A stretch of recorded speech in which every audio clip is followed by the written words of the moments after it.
Subscribe कीजिए हमारे YouTube channel AR3 coaching classes को और बेल आइकॉन को प्रेस करो ताकि लेटेस्ट वीडियो की नोटिफिकेशन सबसे पहले पा सकें। हेलो स्टूडेंट, स्वागत है आपका AR3 कोचिंग क्लास में। मैं अरविंद कुमार। चैप्टर है आपका क्लास 10th का सांख्यिकी, 14 नंबर चैप्टर है, प्रश्नावली 14.1 का। और इन प्रश्नों को हल करने से पहले मैंने एक लेक्चर में इसकी विधियों से उदाहरण सहित सॉल्व करना सिखाया है, तो उसको आप देख के आए। यहाँ पर इसका पहला क्वेश्चन है, विद्यार्थियों के एक समूह द्वारा अपने पर्यावरण संचेतना अभियान के अंतर्गत एक सर्वेक्षण किया गया, जिसमें उन्होंने एक मोहल्ले के 20 घरों में लगे हुए पौधों से संबंधित निम्नलिखित आंकड़े एकत्रित किए। प्रत्येक घर माध्य पौधों की संख्या ज्ञात कीजिए। यहाँ पर ये इसकी सारणी बनी हुई है। माध्य ज्ञात करने के लिए आपने किस विधि का प्रयोग किया है और क्यों, ये भी आपको बताना है। तो इस तरह से हम पहले क्वेश्चन पर आते हैं। यह है इसका पहला क्वेश्चन। विद्यार्थियों को एक समूह बनाया गया है। यहाँ पर ये पौधों की संख्या और यहाँ पर एक घरों की संख्या है।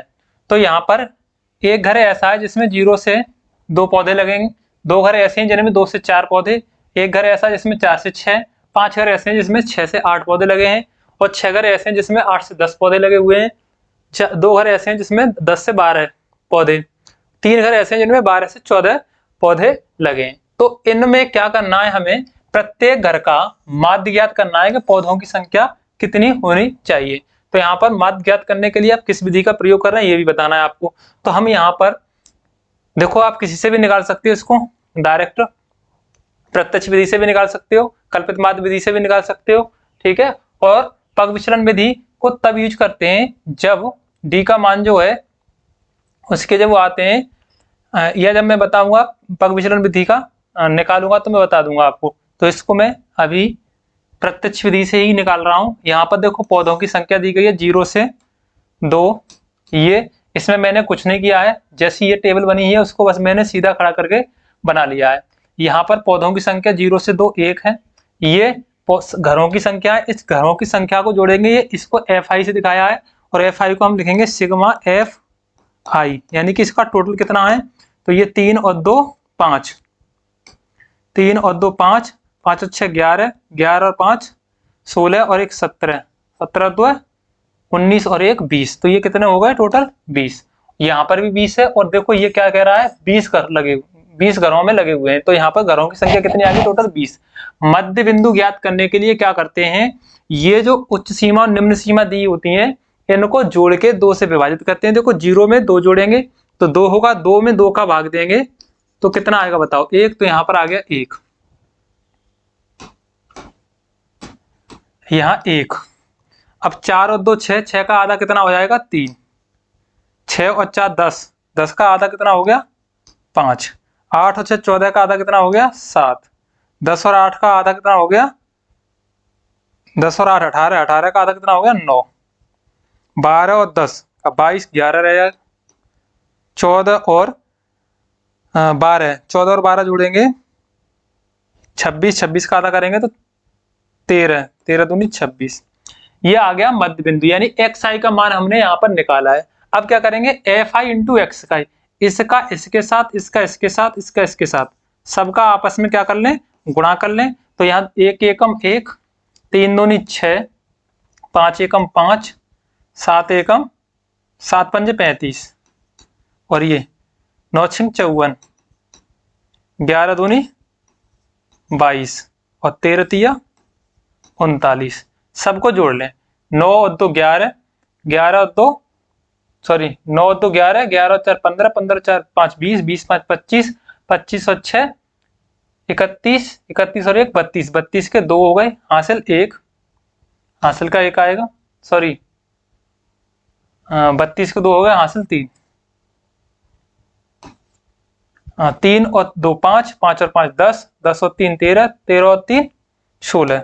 तो यहाँ पर आ गया 162। तो ये क्या आ गया बताओ सिग्मा FI इंटू XI, यानी कि FI XI का जो टोटल था है गुणनफल का वो आ गया 162। और ये कितना है, तो यहाँ पर प्रत्येक घर में लगे पौधों का जो माध्य होगा, पौधों की माध्य संख्या जो होगी तो यहाँ पर प्रति घर माध्य पौधों की संख्या, यहां लिखेंगे प्रति घर माध्य पौधों की संख्या, पौधों की संख्या बराबर, इसका जो माध्य है वो क्या है, हम डायरेक्ट विधि से कर रहे हैं तो प्रत्यक्ष विधि तो sigma F I into x I upon में सिग्मा एफ आई। अब देखो इस सिग्मा एफ आई एक्स आई का मान कितना है, 162 है, यहाँ 162 रखेंगे, सिग्मा एफ आई का मान 20 है तो यहाँ 20, इसका इसमें भाग दे देंगे तो 20 का भाग इसमें देंगे। अब यहाँ पर हमने क्या किया, इसको अलग कर लिया, फिर 2 से पहले काट लें या इसको इस तरह से लिख दें 162/2 गुणा में 10, 10 दूनी 20, 2 से इसको आसानी से काट सकते हो आप, तो 2 अट्ठे 16, 2 एकम 2। अब ये कितना मिला हमको, 81/10, 81 में 10 का भाग दोगे तो कितना आएगा 8.1, ये आ गया इसका माध्य। अब हमने यहाँ पर कौन सी विधि प्रयोग की है, तो हमने प्रत्यक्ष विधि को प्रयोग किया है, क्योंकि इसके जो आंकड़े हैं वो आसानी से सरल हो सकते हैं, छोटे आंकड़े दिए गए, इसलिए हमने यहाँ पर किस विधि को प्रयोग किया है, यहाँ माध्य ज्ञात करने के लिए, माध्य ज्ञात करने के लिए प्रत्यक्ष विधि, प्रत्यक्ष विधि यहाँ हुआ है, प्रत्यक्ष विधि का प्रयोग किया है, क्योंकि यहाँ दिए गए आंकड़े, दिए गए आंकड़े छोटे या सरल हैं, इसलिए। नेक्स्ट अगला है क्वेश्चन नंबर 2। किसी फैक्ट्री में 50 श्रमिकों की दैनिक मजदूरी के निम्नलिखित बंटन पर विचार किया गया है। एक सारणी बनी हुई है जिसमें दैनिक मजदूरी रुपयों में दी गई है 500 से 520। ऐसे 12 श्रमिक हैं जिनकी मजदूरी 500 से 520 के बीच में है। 14 श्रमिक ऐसे हैं जिनकी मजदूरी 520 से 540 रुपए है। 8 मजदूर या श्रमिक ऐसे हैं जिनकी मजदूरी 540 से 560 रुपए है। 6 मजदूर ऐसे हैं जिनकी मजदूरी 560 से 580 रुपए है और 10 मजदूर ऐसे हैं जिनकी मजदूरी 580 से 600 रुपए है। तो यहाँ पर आप किस विधि का प्रयोग करेंगे इस फैक्ट्री के श्रमिकों का माध्य ज्ञात करने के लिए, श्रमिकों की दैनिक मजदूरी ज्ञात करने के लिए? तो यहाँ पर दैनिक मजदूरी जो है वो ये लिखी हुई है, तो इसको लिख ले रहे हैं। 1 2 3 4 5 है, तो यहाँ पर 500 से 520 कितने मजदूर हैं? 12। 520 से 540 कितने मजदूरों की है? 14 की। 540 से 560 8 मजदूर और 560 से 580 6 मजदूर और 580 से 600 10 मजदूर। यानी कि इनकी जो दैनिक मजदूरी है वो इतनी रखी गई है। अब हम सबसे पहले क्या करेंगे, मध्य बिंदु ज्ञात करेंगे। तो मध्य बिंदु ज्ञात करने के लिए जो उच्च सीमा और निम्न सीमा होती है इनको जोड़ेंगे। 500 और 520 जोड़ेंगे तो 1000 कितना हो गया? 1020। 1020 और इसका आधा करोगे तो 2 से काटोगे, 2 पंजे 10, 2 एकम 2, 510 कितना हुआ यहाँ पर? 510 रुपए। 510। इसी प्रकार से इसको जोड़ोगे और आधा कर लोगे तो 510 हो गए। अब ये 5 और 5 520 और 540 को जोड़ोगे तो कितना हो जाएगा? 1060। 1060 को आधा करोगे तो कितना होगा? 530। 1060। 1060। अरे 20 ये हैं 40 ये हैं तो 20 और 40 60 हो गए। 500 1000 तो 1060 का 2 आधा करोगे तो 2 पंजे 10, 2 3 6, 530। अब इसी प्रकार से जब आगे निकालोगे तो अंतराल के बीच में जो है वो समान है। तो यहाँ पर देखो 10 से 30 हो रहा 20 का अंतर, तो 530 में 20 जोड़ोगे तो 550 और ये 570 और ये 590। अगर इसको 600 और 580 को जोड़ोगे तो 6 और 5 11, 1180 होगा। 2 से डिवाइड करोगे, 2 पंजे 10, 2 ने 18, 0 तो 590। इसी तरह से हमने सबका क्या निकाल लिया, मध्य बिंदु ज्ञात कर लिया। अब देखें आगे,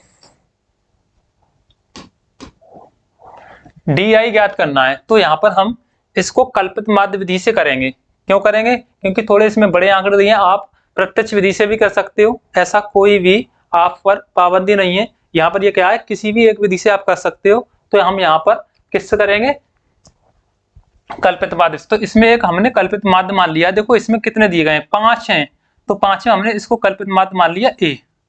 क्या मान लिया, A। अब यहाँ पर ये सब x के मान है। किसके मान है, x के मान। अब ये 500, ये यहाँ x का मान, तो x के मान में से कितने घटाने हैं, 550 घटाने। ये 510 है, 550 में से घटाओगे तो ऋण के कितने बचेंगे यहाँ पर, 40। 30 घटाओगे 550 में से तो ऋण के कितने मिलेंगे यहाँ पर, 20।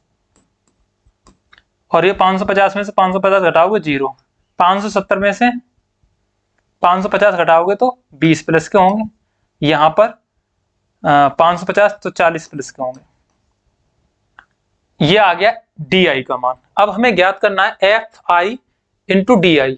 यहाँ पर FI इंटू DI इनका, यहाँ सिग्मा नहीं होगा, सिग्मा तो हम नीचे लगाएंगे।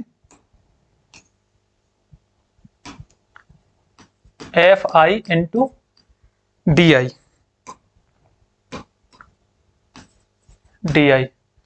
DI का मान दिया है। अब देखो FI ये है, तो 12 का गुणा हमने 40 के साथ किया, 12 चौका 48, कितना हुआ 480 माइनस का।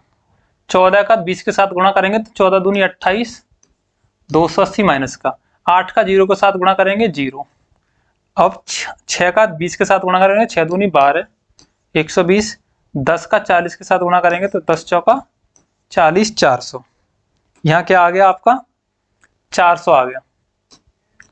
अब ये FI DI, तो यहां पर हम निकालेंगे क्या, सिग्मा FI DI बराबर, इनको जोड़ लें, प्लस के और माइनस के एक तरफ जोड़ लें अलग अलग, और जो बड़ा है उसमें से छोटा घटा दें। देखो ये कितना हुआ, 0, 8 और 8 16, 4 और 2 6 और 1 7, 760 हो गए माइनस के। अब यहाँ ये कितने हो गए, 400 और 120, 520। तो ये 520 कैसे हो गए, प्लस के हो गए।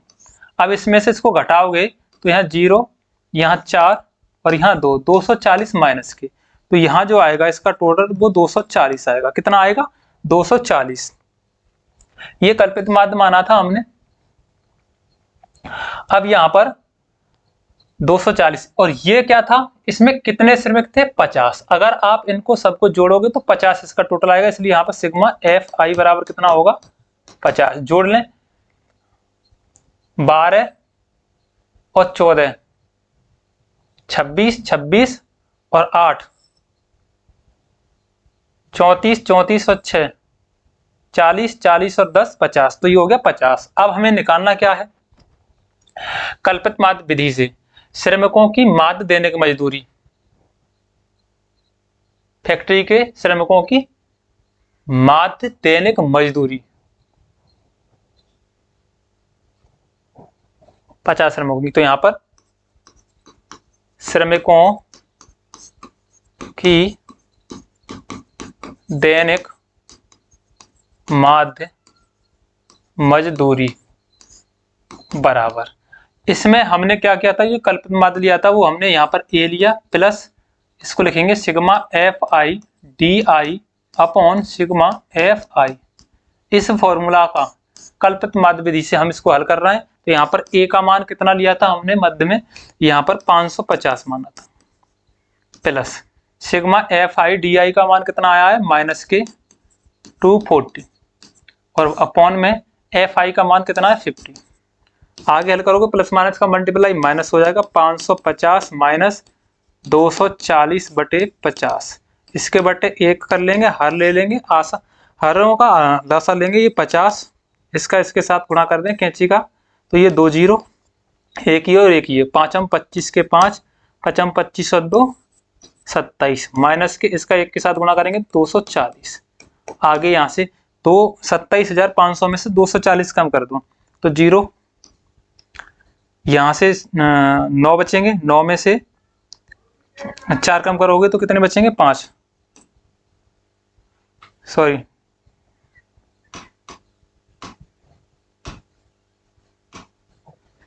ये 27,500 में से 240 कम करना है। अब देखें यहाँ 0 में से 0 हटाओगे तो 0 ही बचेगा, यहाँ 0 में से 4 जाएगा 10, 10 में से 4 गए तो 6। अब यहाँ रह गया एक हासिल यहाँ ले लिया था, 4, 4 में से 2 गए 2।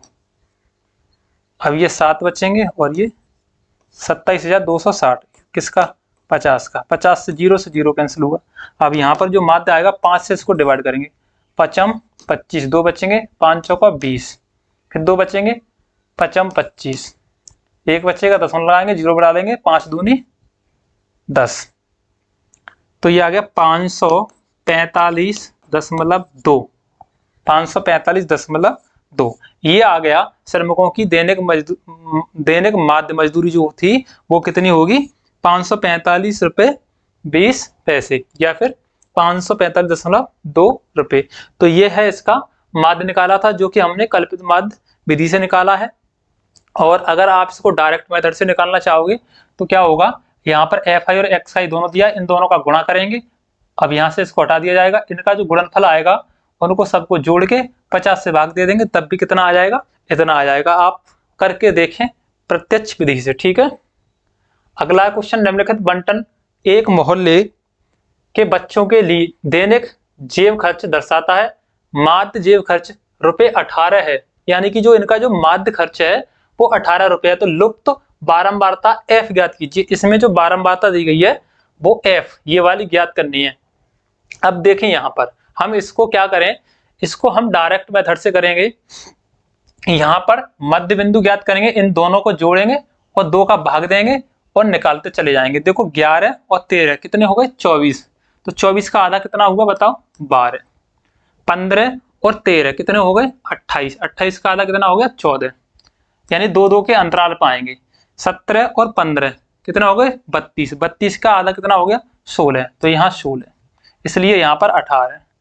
यहाँ पर कितना आएगा, इसका आधा करेंगे तो 20, इसका 22 और इसका 24, जोड़ के देख लें 23 और इसका एक आध इसमें ले लोगे तो कितना हो गया 24, इधर भी 24, तो आधा ही आधा तो 24 हो गया। ऐसे एक इधर करते जाओगे, जोड़ के 2 का भाग दोगे तब भी कितना आएगा 24 ही आएगा। हमने मध्य बिंदु ज्ञात कर लिए। अब हम करना है FI इंटू XI। तो FI और XI का गुणा, ये बच्चों की संख्या की बारंबारता दी गई है तो इसका इसके साथ 12 सत्ते 84, ये हो गया 84, 14 छिंग 84 ये भी हो जाएगा, 16 निम्मा 144, 18 का 13 के साथ गुणा करेंगे, 18 34 54, 54 के 4 हासिल 5, 18 का 18 5 23, F का 20 के साथ गुणा करेंगे तो ये 20F, 22 का 5 के साथ गुणा कर देंगे तो ये 110, 24 चौका 96, ये इनके गुणा किए हमने। अब यहाँ पर इसको जोड़ देंगे तो सिग्मा FI XI बराबर, इसको जोड़ें साथ में तो 4 6 6 4 10 10 8 18 18 और 4 22 22 4 26, फिर दोबारा 6 और 4 10 10 4 14 4 18 18 और 4 22 22 के 2 हासिल 2 हो गए। अब नीचे 9 और 1 10 10 3 13 और 4 17 17 और 8 25 25 और 8 33 33 और 2 34 35 के 5 हासिल 3। अब 1 और 2 3 और 1 4 4 और 3 7 752 और प्लस के ये 20F, इसको इसके साथ में प्लस के साथ जोड़ देंगे, इनको जोड़ दें। ये बच्चों की जो संख्या है FI वो कितनी है, यानी कि जो बारंबारताओं का योग है इसको लिखेंगे सिग्मा F इंटू आई, सॉरी सिग्मा FI, इसको जोड़ें तो 4 और 5 9 9 और 13 22 22 और 9 31 31 और 6 37 37 और 7 44 और प्लस का ये F। अब यहाँ देखें माध्य जेब खर्च कितना दिया गया है, तो माध्य जेब खर्च बराबर दिया है 18 रुपये। और माध्य जेब खर्च ज्ञात करने के लिए लुप्त पद बारंबारता का हमें f का मान ज्ञात करना है। f का मान क्या करना है? ज्ञात करना है यहाँ पर। तो यहाँ पर माध्य जेब खर्च बराबर प्रत्यक्ष विधि लगा देंगे, सिग्मा FI XI बटे सिग्मा FI। ये तो माध्य जेब खर्च 18 रुपये है, यहाँ 18 बराबर में इस सिग्मा FI XI का मान कितना आया? 752 प्लस का 20F बटे FI का मान कितना है? 44 प्लस F। इसके बटे 1 करें, कैंची का गुणा कर दें, इसका पूरे के साथ गुणा करेंगे। 18 36 38 चौका 72 72 के 2 हासिल 7, 18 चौका 72 72 और 7 79 प्लस के 18 एकम 18F बराबर 1 का इसके साथ गुणा करेंगे तो 752 प्लस 20F ही रहेगा। इसको तो इधर ले आओ और इसको इधर ले जाओ, पक्षांतर करने पर ये एक दूसरे की तरफ माइनस हो जाएंगे। 792 माइनस हो जाएंगे 752 बराबर 20F माइनस के 18F हो जाएंगे इधर। अब इधर कितना बचा? 2 में से 2 गए 0, 4 में से 9 में से 5 गए 4, 7 में 7 गए 0 बराबर 20 में से 18F है ये भाई, 18F सॉरी 18 20 में से कम करोगे तो कितना रह जाएगा? 2F। 2 से इसको काट दोगे 20 बार, तो बताओ F बराबर कितना आ गया? 20। तो ये था F का मान, यानी जो F का मान जो विलुप्त था बारंबार था, F का मान कितना होगा? यहाँ पर 20 होगा। तो ये था आपका क्वेश्चन नंबर 3। तो थैंक यू, कमेंट करें क्लास कैसी लगी। नेक्स्ट वीडियो में मिलते हैं अगले क्वेश्चनों के साथ। धन्यवाद।